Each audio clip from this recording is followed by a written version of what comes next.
Bonjour à tous. Je continue à vous partager des extraits du livre de Yves Semen sur la théologie du corps de Jean-Paul II. L'Épître aux Éphésiens, la signification sponsale et rédemptrice de l'amour.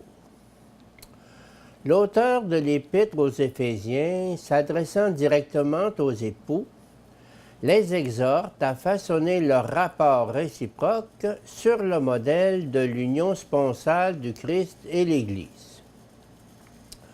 On peut dire que, présupposant la sacramentalité du mariage dans sa signification primordiale, il leur ordonne d'apprendre à nouveau ce sacrement à partir de l'union sponsale du Christ et de l'Église.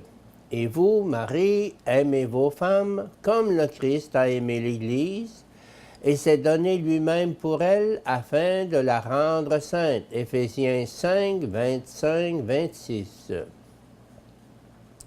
Cette invitation que l'apôtre adresse aux époux chrétiens trouve sa pleine motivation en tant qu'à travers le mariage comme sacrement, il participe à l'amour salvateur du Christ, qui s'exprime en même temps comme amour sponsal pour l'Église. À la lumière de l'Épître aux Éphésiens, précisément à travers la participation à cet amour salvateur du Christ, le mariage se trouve confirmé et en même temps renouvelé comme sacrement de l'origine humaine, c'est-à-dire comme sacrement dans lequel l'homme et la femme, appelés à devenir une seule chair, participent à l'amour créateur de Dieu lui-même. Et ils y participent à la fois du fait que, créés à l'image de Dieu, ils ont été appelés en vertu de cette image à une union particulière, communio personarum, et parce que cette union a elle-même été dès l'origine bénie par la bénédiction de la fécondité, Genèse 1, 28.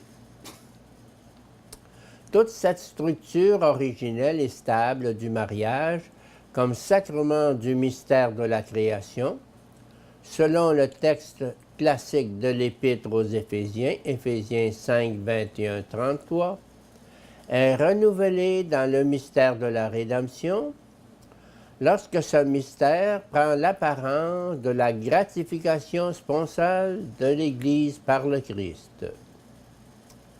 Cette forme originelle et stable du mariage est renouvelée quand les époux le reçoivent comme sacrement de l'Église, puisant dans la nouvelle profondeur de la gratification de l'homme par Dieu, qui s'est renouvelée et ouverte avec le mystère de la rédemption, quand le Christ a aimé l'Église et s'est donné lui-même pour elle afin de la rendre sainte. Éphésiens 5, 25, 26. Cette image originelle et stable du mariage comme sacrement est renouvelée quand les époux chrétiens, conscients de l'authentique profondeur de la rédemption du corps, s'unissent dans la crainte du Christ. Éphésiens 5, 21.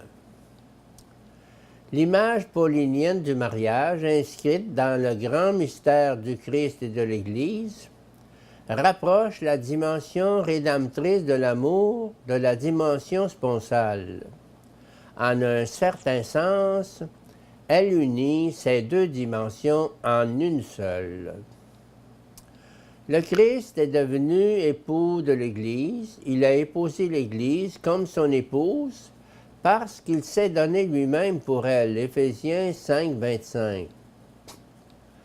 Par le mariage comme sacrement, comme un des sacrements de l'Église, ces deux dimensions de l'amour, la dimension sponsale et la dimension rédemptrice, pénètre en même temps que la grâce du sacrement dans la vie des époux. La signification sponsale du corps dans sa masculinité et féminité qui s'est manifesté pour la première fois dans le mystère de la création, sur l'arrière-fond de l'innocence originelle de l'homme, est liée dans l'image de l'Épître aux Éphésiens à la signification rédemptrice, et de cette manière, elle est confirmée et en un certain sens créée à nouveau. La rédemption du corps et le sacrement de l'homme. L'image paulinienne du grand mystère du Christ et de l'Église parle indirectement aussi de la continence pour le royaume des cieux, dans laquelle les deux dimensions de l'amour, la dimension sponsale et la dimension rédemptrice, s'unissent réciproquement d'une manière qui diffère de celle du mariage et suivant des proportions différentes. Cet amour sponsal avec lequel le Christ a aimé l'Église, son épouse, et s'est donné lui-même pour elle, n'est-il pas également la plus pleine incarnation de l'idéal de la continence pour le royaume des cieux? Matthieu 19, 12. Ne trouvent-ils pas leur soutien dans cet amour tous ceux qui, hommes et femmes, choisissent le même idéal, désirent lier la dimension sponsale de l'amour à la dimension rédemptrice en suivant le modèle du Christ lui-même?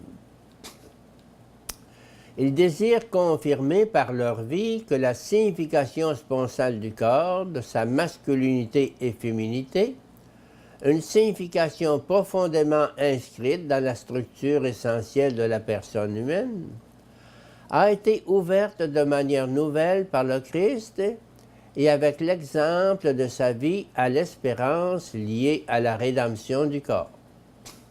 Ainsi, la grâce du mystère de la rédemption fructifie donc également, et même fructifie de manière toute particulière, avec la vocation à la continence pour le royaume des cieux.